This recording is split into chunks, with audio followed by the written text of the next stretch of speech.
and welcome to another installment of the Spirit of Texas Author Spotlight. I'm Lauren Scott, Chair of the Spirit of Texas Reading List Committee. This episode features one of our own, Texas librarian and Spirit of Texas 2022 honoree, Margarita Longoria. Moderating this interview is Nellie B. Manzetti. Nellie B. Manzetti is the librarian at Palmview High School in La Jolla ISD, located in South Texas. She has 18 years of experience in education, including 6 years as a high school librarian. Nellie is passionate about diverse literature for all readers and telling the story of the library through social media. She is a member of the Spirit of Texas Spot Reading List Committee and one of my dear friends. So I'm going to throw it over to Nellie so she can chat with Margarita today. Thank you, Lauren. So the next thing that we're going to do is introduce Margarita. Margarita Longoria is a lifelong bookworm, a book blogger, and an award-winning high school librarian in South Texas. She's the founder of Board Book Bash, celebrating teens and tweens of the Rio Grande Valley, and served on state reading committees for the Texas Library Association. She grew up in the Texas-Mexico border in the area known as the Rio Grande Valley. She lives with her family in Texas, and I'm blessed and honored to call her my dear friend. Yes. How are you, Nellie? It's so good to see you. We haven't seen each other forever. I know. We've been so busy that even though we're so close, we rarely see each other. It's great to see you. It's good to see you too. So we're going to go ahead and talk about your book right here, Living Beyond Borders. It's a beautiful cover, by the way. I love it. And so we're going to go first to explain a little bit about the book. I know your introduction explains it, but maybe some of our viewers do not know why this book was created or what brought it about. So could you please explain to our viewers why this book was created? Yes, this book was created. I used to be an 8th grade English teacher, and I remember not growing up, but even growing up, but as an English teacher, we, my kids, we would read books in class, and we read everything in class. I read The Outsiders, which I love, and there just wasn't a lot, and my kids love The Outsiders. I just remember some of them asking me for books written by Mexican people, and there weren't a lot of books. This was 17 years ago or so. There wasn't a lot of books by There was some, but there wasn't a lot. There was Dr. Saldana's The Jumping Tree, of course, Sandra Cisneros, and we would read The Jumping Tree. We could read because it was a young adult novel, but like Sandra Cisneros, some of her work isn't appropriate for 8th grade students. So I would have to like pick and choose what stories I could use in my classroom at that time. And fast forward to, I was a librarian here. I'm a librarian at Mission High School. And there was a time when we had a certain administration that was elected as in the world, in the United States. And I remember there was a quote, there was something that he said. He said that Mexicans were rapists and bad people and criminals and all kinds of things about Mexican people, that Mexico doesn't send their best people, and just all these things about the Mexican culture. And it spread like wildfire on the internet, right? People were talking about, and kind of like just blanketly put all the Mexicans in this category. And granted, there are good people and bad people all over the place. It has nothing to do with race or color or culture or ethnicity. It's just people, right? So I remember being very upset about it. And I was fighting with everybody on Facebook because people were saying things and I was fighting. And so what I decided to do was I started deleting people from Facebook. I was like, I need peace in my life. And my social media, I kind of tried to use it just for fun. Like it shouldn't make us crazy. And it was making me crazy. So I decided I wanted to fight back, right? And what could I do? Like, he was the president of the United States. I can't fight with him necessarily, right? So I thought, what can I do to just try to squash these ugly images, this rhetoric, these ugly words that he's saying about our culture, and all the stereotypes that growing up about our culture. So I decided, you know what? I'm going to put together an anthology. I'm going to ask people that write, Mexican American people, to write stories about the beauty of our culture. So I can share it with everybody. And I wanted to share it with English teachers because I wanted it in the classroom, because I remember I didn't have a lot of that. And I thought, I'm going to share it with all my English friends and everybody, and I'm going to ask people to give me work, and this is what we're going to do. So I kind of went on this, I'm going to do this. So then I asked one of my really good friends, Guadalupe Garcia McCall, who's a contributor to my anthology, but she's an award-winning Mexican-American writer. And she was like, oh, I love this idea. And I was like, do you think I could do it? She's like, of course we could do it. Let's do it. She goes, go ask everybody we know. So the Mexican-American writing community is very, very small. So I did. I asked everybody. Some people said yes. Some people said no. And here I was trying to figure out how I was going to do this. I really didn't know what I was doing. I didn't know what was going to happen, but I just knew that I needed to get stories out into the world for everybody to see that we are just like everybody else. We have families, we have joy, we have heartache. We're just like everyone else. And I wanted to celebrate our culture because we have a beautiful culture. I love my culture. I was brought up very proud Mexican, and my dad was a very proud Mexican. So my parents are both American citizens. We were all born in America. We're Mexican American. And I just kind of felt like I've never been ashamed of that title. I've never been ashamed to be called Mexican. I've never been ashamed of where I come from. And so I wanted to share that with everybody. And so Lupita just happened to be with her agent in New York. It was December 2018. I'll never forget. I was here at work and she texts me and she's like, my agent wants to talk to you. And I was like, your agent? Like, what are you talking about? Like, I don't even know what that means. And she was like, just talk to her. And I was like, Lupita, I don't have money to pay an agent. Like, I don't even want to talk to an agent because I don't know what that means. And she was like, just talk to the agent. So she introduces me to her agent, and her agent's like, I think I can sell this book. And I was like, I don't have a book. I have an idea. And one person who said, yes, Lupita, right? I'm asking people, but it's kind of hard. A couple people are like interested. And she was like, let me sell this book. So I said, okay, fine. So I signed with the agent and she sold it. So once she sold it, I was able to get more contributors. I was able to go back and say, I have an agent. We've been sold. I need stories. So people started submitting their stories that I asked. And we were published 2021 in August. It's a year old, and it's been doing very well as far as in the literary communities. It's being read in college classrooms and high school classrooms. It's being read all over the world. Like one of my friends, she's a friend. She has a little book festival in the UK, and she asked me to be part of it virtually. So I was able to take our stories to the UK, and they even sell the book in the UK. That was freaking me out because she was like, you can buy the book at whatever bookstore. And I was like, oh my God, like my book is across the pond. There's a website called WorldCat. Of course, we know as librarians, it's called WorldCat. It's the library catalog of the world. And if you search, one of my friends, Ruben, one of the contributors, said, search it, Margie. So I searched it, and the book is in Zimbabwe, it's in Dubai, it's in New Zealand, it's in places I will never be. But our stories are in these libraries all over the world. And that makes me very, very, very happy, because now the whole world can read about our culture and appreciate that we are a beautiful culture and just like everybody else. So that's how that book was born. Wow, that's beautiful. Well, that's wonderful. I'm really happy to hear how it came about and how it's reaching parts of the world that you hadn't even imagined. Never. And how everyone's getting to see a little picture of border life. That's right. Beautiful. I was going to ask you about the process of putting the collection together, but you went ahead and explained that as well. So that's awesome. We'll move on to the next question. And it's in your intro. You have a little quote that says, the Mexican culture is full of life, full of color, and full of beauty. Is that what you really want to like stick with our readers, to resonate with our readers? Yes. I want more about all that. Readers. I'm sorry, go ahead.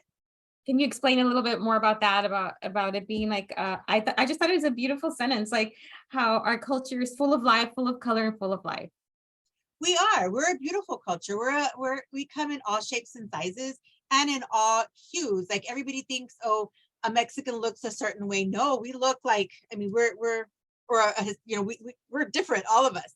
And we come in many colors, and we're a beautiful, beautiful, bright culture, and our traditions are beautiful, and our people, like just living in the Rio Grande Valley, you live here, and we're predominantly a Mexican American culture.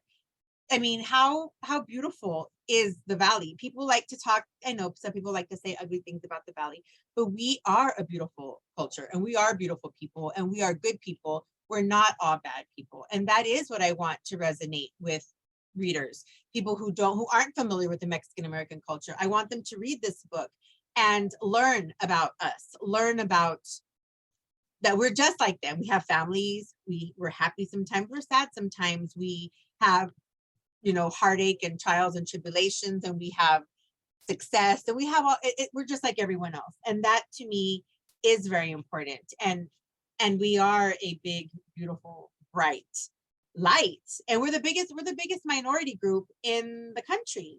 And I feel that we should not be afraid to be the biggest minority group. We should put ourselves out there and take pride in the fact, in our cultures, in our backgrounds, where we come from, and just shine light on the beauty of the Mexican American community. Yeah, and shine a light on the beauty of our heart, of our fight, of our valor, and to emphasize on what you were talking about, how we come in all different, varieties. It is Hispanic Heritage Month. And for those of you that might not be familiar, Hispanic Heritage, it first started as Hispanic Heritage, but we now call it Latinx Month, right? Because it's to celebrate all our Latin communities, all, not just our Spanish speakers. And for those of you that might not be familiar, Spanish, much like England, like the UK, colonized a lot of countries in Latin America.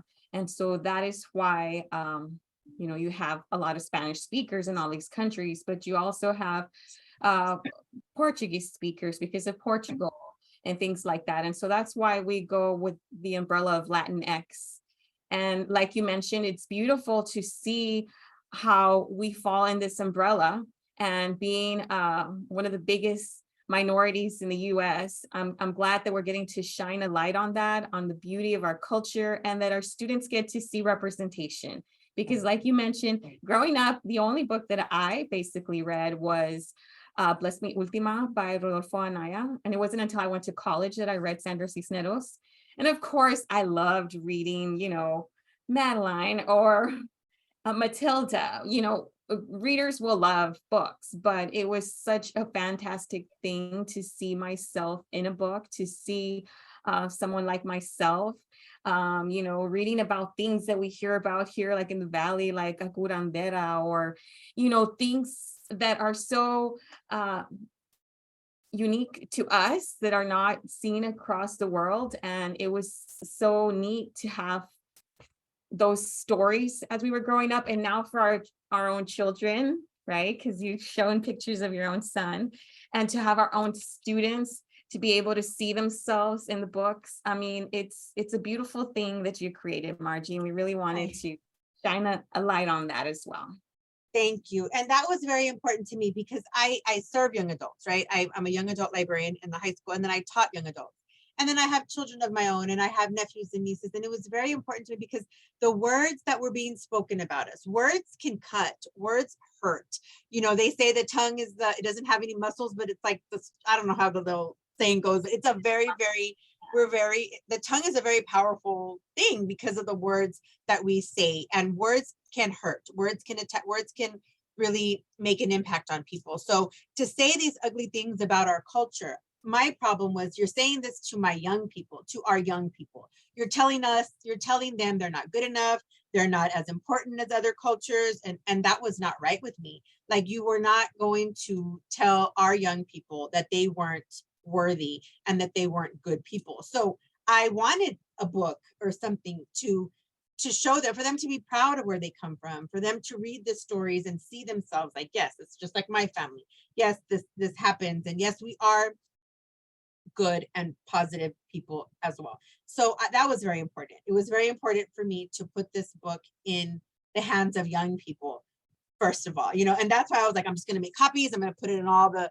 English classes in all the Valley, at least, let me get to where, but I wanted it all over because people think sometimes, that Mexicans only live in the Texas border. No, we live from sea to shining sea. We're all across the country. So that's why I made sure to get stories from writers from all across the country. I have writers from sea to shining sea. So I have, I try to represent the Valley very well because I'm from the Valley and I'm very proud of my roots. But, Mexican Americans live all over the world and they live all over our country. So I wanted to make sure that different age, time eras were represented, ages. I have seasoned writers, also brand new writers. So it's a very diverse group of contributors in this book. And we're very, very proud of the work that we did, because I think I can't even tell you what my favorite story is because I loved them all. There's something about each of them that was just like, yes, this is perfect. This is perfect. This is perfect. So we're all very proud of the finished product of Living Beyond Borders, and that we were able to give it not only to but to our young people. And that's, and I love that older people, like I ran into a librarian in Dallas at a thing, and she would told me, she comes up to me and she's crying, and then so I start crying because that's the way we are. And she said, she was like, I loved your book because it was for the little girl, for me as a child. Like I didn't have this growing up. We didn't have this growing up. And reading this was like for my inner child, and I thought to myself, and I cried. I was like, that's beautiful. You're right. We didn't have this. And we need to make sure we have more of this for the future generations. More Mexican Americans, more people of color need to be writing books. And what's nice is that it's not, publishing hasn't, they're getting there. They're publishing more books by people of color, and they're helping us get our word out. And so I'm happy about that too. The young adult genre is doing really good. Young adult publishing. We have a long way to go in other parts of publishing, but young adult publishing, I think we're kind of leading the way with books written by people of color. Yeah, very good.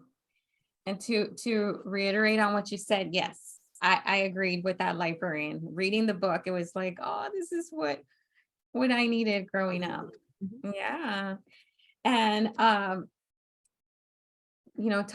touching back on the cover, it does look like a tapestry, and how you were just talking about how there's different authors, there's different genres, and it all comes together to make a beautiful book, to make the beautiful cover. So it's such a nice symbolism, right, of the cover of the book, and how everything has come together on the pages with the text and with the cover itself. And another thing that I love that you were talking about was how the tongue is such a powerful thing. Like you can either cut down or help grow, right? And right. So I love that this book is going to help our readers grow and get others to know how our culture is, and get a glimpse of how we live in the Rio Grande Valley, but not just in the Rio Grande Valley, in all border life, whether it be California, New Mexico, Arizona, to get a glimpse of how we live. Another question another thing that I loved about your introduction was a quote that you said, "Si vas a soñar, sueña en grande," which loosely translates to, if you're going to dream, dream big. Can you explain a little bit more about why you decided to include that tidbit in there? I included that because it was not only for our young adults, like for our young people to not to be afraid to dream big, but even for myself. I remember when I thought of this book, I thought that I wanted to do this anthology. I thought to myself, well, maybe I'll self-publish this book. Maybe I'll make Xerox copies on the copy machine. I didn't myself think Penguin Random House. I didn't. I guess growing up, we're put in a box. And that's kind of also the metaphorical borders that we put, like my title, Living Beyond Borders, it's not only like border life, being on a border, it's also the metaphorical box that we put ourselves in as Mexican Americans, as women, as, you know, we kind of live like, oh, well, of course you can't be an author because you're from the Valley, or of course you can't be this because you're Mexican, and of course nobody's going to buy a book about Mexican Americans. You know, like you've been told these things all your life, because we've been told these things. And my dream as a child was to publish a book. I love books. I've been a bookworm my whole life. So of course your dream as a book lover, as a bookworm, even as a librarian, you know, is to have a book with your name on the spine label, on the freaking spine label of the library, right? That was always, I remember going to my library, Edinburgh Public Library, and my mom would go study and I would roam the stacks. And I remember just, you know, one day I never saw Longoria on any spine label. Like there was no Longoria authors at the time when I was little. And I thought to myself, like, you know, wouldn't it be awesome one day to have my name on a spine label, or my name on a book cover? You know, like that's just, so that was a dream that I always had. But growing up, you kind of put boundaries on yourself. You let other negative things and stuff that you've been told your whole life kind of put you in this little box where you think, I can't do it. So that, you know, if you're gonna dream, dream big. And I mean that, because you should always believe in yourself. You know, I had somebody who believed in me. Lupita was like, let's take this book and let's go. And then she introduced me to her agent. Her agent was like, I believe in this book, let's go. The girl, you know, my editor at Penguin was like, I believe in this book, let's go. So it was all of these beautiful things, that all these beautiful people that believed in the stories, believed in my book, believed in my idea, and they made my dream come true. So it's like your dreams can come true too. If mine can, believe me, yours can too. So that's the message I want to give to these kids, and to all kids, and to even adults, to everybody. Like, if you want to do it, because you can. I'm living proof that you can do it. Oh, that's beautiful. And that's very inspirational. And it also, you know, how you were talking about how being placed in boxes and whatnot, it reminded me of that one short story in the book by Alex Templador. Is half Mexican American, Mexican enough? You see, again, it was this self-imposed box that he was putting on himself. And a lot of us do that, right? We fall into these stereotypes that were created by outside people, Right. And we limit ourselves. And it's beautiful how your book is reminding us to be limitless, you know, that the sky is the limit. Beautiful. And live beyond your borders. Yes, don't let anything stop you. And I you know, I grew up with parents who told me that like my father told me I hung the moon. So for a long time I believed I did hang the moon. You know, I don't know if you know the big M at McAllen High School.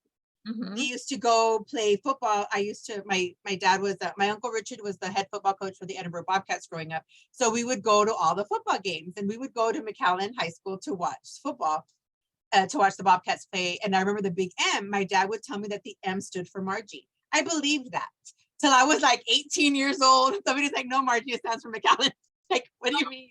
You know, because my dad told me. So I believed. I always had parents who believed in me and who told me I could like accomplish anything in my life. And I always tried to live that way. But sometimes, you know, you let other outside forces get to you. And I remember thinking when I wanted to do this book, I was like, I never thought in a million years, let's get this book published traditionally. Like that wasn't even, I didn't even know how to do that, because you can't just do that. Like you need an agent, you need all these things in order to get a book published.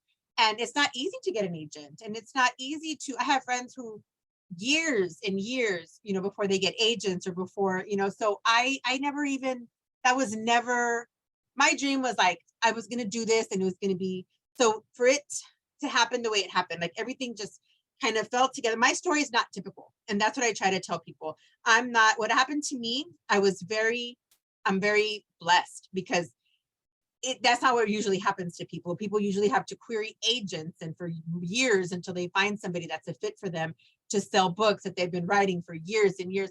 So I'm very grateful for it all, which is why I want these stories for the world, because it happened, you know, and it's like everybody says, you know, everything happens for a reason. and these stories needed to be put out there, and we're lucky that we got them out. So that's my thing. I want people to not put limits on themselves, and just to know that they can accomplish whatever it is they want to accomplish. Well, your blessing became our blessing because we get to have this book in our hands and share with our students and our readers.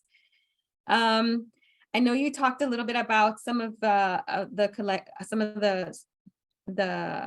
stories in the book. Is there any particular poem or story that like holds a special place in your heart? I know I have a few of mine, but I was curious to know if you have any of your favorites. Gosh, it's like I said, I remember when I started asking for stories from my contributors, and they started like coming in. I just told them kind of what I wanted. I wanted happy stories. I wanted sad stories. I wanted stories that celebrated our culture, and that's pretty much all I told people. And the stories started coming in, right? And the first story I got was Lupe Ruiz Flores' story. And it's the story, My Name is Dolores. And I read that story, and I remember thinking, like, I cried and cried because I was an English teacher. I was a SIOP teacher, which means I taught the sheltered instruction, the newcomers. And some of my kids couldn't speak English, right? And I'm not the perfect Spanish speaker, but I can understand Spanish, and I can speak it a little bit, and we could understand each other. But never in a million years did I think that I was going to, like, when I was trying to speak to my students in English and I saw that they didn't understand me, I tried to speak to them in Spanish so they wouldn't be scared. How scary is it to go somewhere where you don't speak the language, you don't know what's going on, that's very, like, terrorizing to a child. And when I read that story, I thought of my students. I thought of my mother. My mother was a migrant farm worker growing up. She didn't speak English. She taught herself to speak English. She's the only person in her family that went to college, which is why, she instilled college in all of us. So that story just had it meant so much to me because I knew people exactly like this. And that's how it is. And not only with Spanish speakers, but with people who don't speak English at all. And they come to our schools, and we're getting better. Public education, bilingual education is getting better. And we don't necessarily throw a kid into a room and expect them to speak English. We're starting to understand that that's not possible. But back then it was. Like, this was a true story. That happened to Lupita. That was her life. So she shared that with us. And I remember that's the first story I got. And I thought to myself, like, oh my God, if I get 20 more stories as beautiful and as powerful as this collection is going to be perfect, right? And I was lucky. I started getting more and more stories. And, Lupita's story to her dad. Lupita lost her mom, Lupita McCall. She lost her mom at a very young age, and her dad pretty much raised her and all her sisters. So her little story to her, and then her father passed away of COVID, right before manuscript was due, right before we turned it all in. And so she wanted to change a little bit. So we went and she changed a little bit of the story, a little bit of the poem, because she was, she wanted to pay tribute to her dad. And it's so that story, whenever I read it, I thought to myself, like, wow. So I just started getting stories from everybody, and every story that I got, I can tell you where I was when the story came out. I can tell you how I felt when I got the story in my inbox. So every single one of those stories, there was also that, we sold pre-COVID, and there's now we mark life before COVID and after COVID. And we sold this story, that the book 2019 of November, right? So a couple months later, March 2020, we locked down for COVID. So I have and my manuscript is due October 2020. That's what they told me even before COVID, that this is when the manuscript was due. So I tell my contributors, this is when it's due. Everything needs to be turned in. Like, I need to be going through stories and seeing what I like, what I don't like, whatever. And because there was some people that I had asked and they turned in stories, and the story just didn't fit with what I wanted. So I couldn't use their stuff. Yeah. Mm-hmm. So that was hard. But anyway, so all this is going on. COVID, we're all in lockdown. To try to get creative people to be creative in a time when it's just like terrible. It was hard. And then I lost my cousin, July 2020, to COVID. She was a nurse and she passed away from COVID. Lupita lost her dad. My agent lost her dad. My editor lost her dad. Ida lost her mom. Sylvia lost her dad. Like there was a lot of my contributors, immediate contributors who lost family members to COVID. And I remember thinking like, oh my God, okay. So I said, y'all, this is crazy what's going on. And if you cannot come through with your stories, I understand.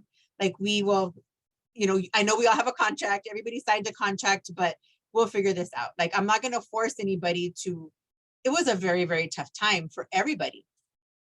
I remember thinking to myself, like, oh my God, can I even do this? Right. Because my cousin was like my sister. We were 6 months apart in age. Our moms were sisters. So we grew up like sisters because our mothers were always together. And it was a very, very hard time. So during all this time, everybody was still very professional and everybody turned in their stuff. And so, I'm trying to get, through all of this with all of us to submit in October. And we did. And so the time, it was a very, very beautiful time for us to try to get these stories out, to do what we wanted to do, because we all had a goal, and it was an anthology of Mexican American voices for our young people.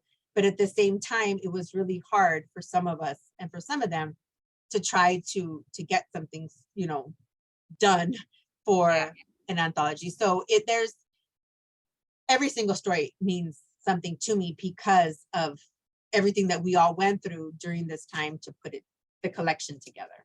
So I can't even pick a favorite because I love them all. Very true. And it's even more admirable that you guys were able to push through and finish it in such a devastating time and difficult time, trying time, because of all the loss that you all were experiencing.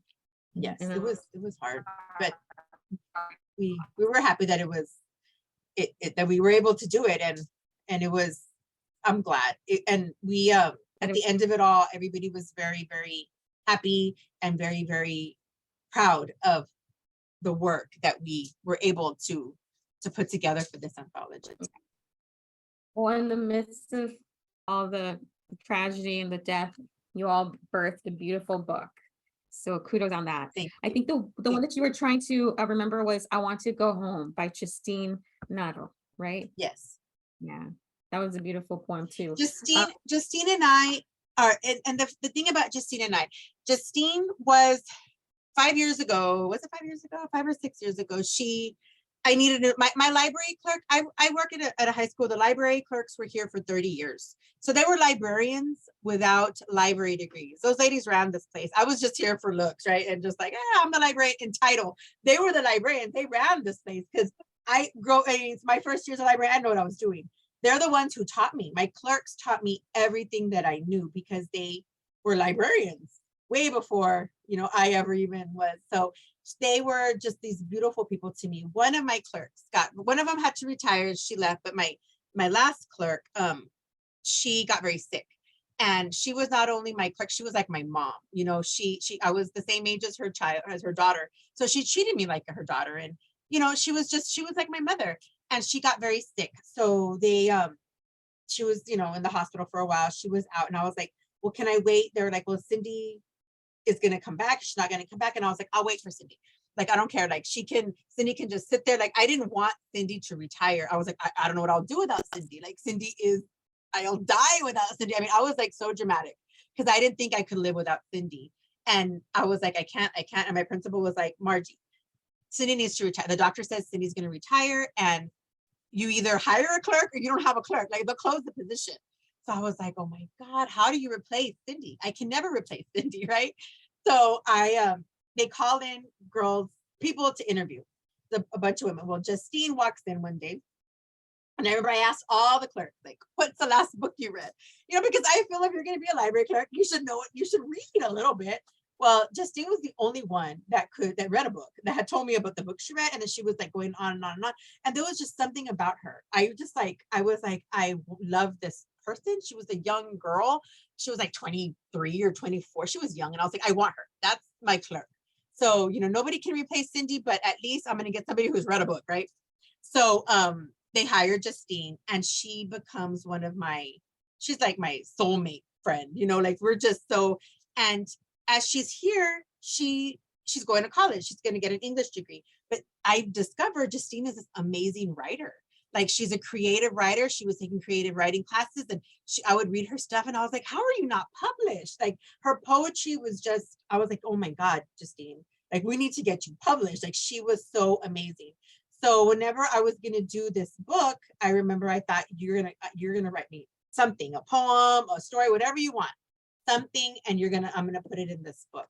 So she gave me that poem, and I remember thinking, like, this is exactly what I wanted. You see, because we're like the same person in our head.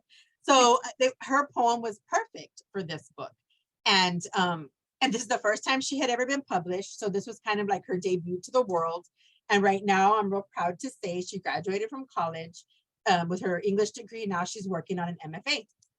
Wow. So I'm like, and that poem means a lot to me, because, and I remember reading it thinking, like, she's like, well, edit it, do whatever you want, tell me. And I was like, it's perfect. Like, because she is an amazing writer. So I'm very proud of her, and the fact that she was able to be in this anthology with me. Oh, that's very touching. That's a beautiful story. I'm glad you were able to share that. My favorite was La Princesa Milady Dominguez, because as an educator myself, I just saw a lot of like the lives of our students through her. And I think that it's important for educators, because English classes are reading the book as well. And so for educators to see from the point of view of the student and the life that they lead, and how that impacts their life in school as well. And another one that really stood out to me was Guadalupe Garcia McCall's poem Ode to Papi, because unfortunately I've lost both of my parents, and it really spoke to my heart, because it was basically an ode to my own papi, right? And so beautiful. I could go on with Francisco Storks, with Daniel Garcia Ordaz, like such beautiful stories. It's like we said earlier, it's a tapestry of beautiful pieces, and it makes a wonderful book. And I'm glad that our students now have a new anthology, because when I taught ELA, the only one we had was The Jumping Tree. And so now modernize it, they have a current fresh book full of different stories and poems that they can dissect in class. And which I love is that they're all like snippets, which is perfect, that you can teach on one day, and hit all these different teaks, and you do it all in one day. So I love and it. Dr. Saldana, who wrote The Jumping Tree, gave me a poem he was my professor in college. And so I had to ask him, I was like, sir, I call him Doc. I was like, Doc, you want to give me a poem? And he did. And I remember I was so like, I kind of felt like it was so amazing to me, because I used to read his story with my 8th graders in class 17 years ago. So to have him in my anthology really, really meant a lot to me. And he's amazing. He's from here. He's from La Jolla. He taught at Mission High School for a little while, but I was just very lucky. Like Mr. Stork, Francisco Stork. Francisco Stork is one of the most amazing men you'll ever meet. He is a beautiful human being. And I remember he sent me a story. And the story that's in this book isn't the first story he sent me. He sent me a story, and I was like, oh my God, I love it, because it was perfect. I mean, of course. And then I turned it into my editor, and everybody was like, oh my God, it's perfect. Francisco Stork, right? And then he comes back a couple of months later, and he's like, hey, so I have a book that I'm publishing, and the story that I gave you, like the characters are from that book, and it's kind of, it kind of weaves into this book. And I was like, oh, I don't care. Like, I don't care. And he goes, well, I just want to make sure, because if you wanted something exclusive, it's like there's other parts, and I might write it.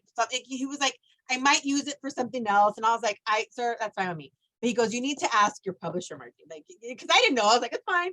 And he was like, ask the publisher. So I asked the publisher, and they're like, no, we want something kind of exclusive for us. And I was like, what?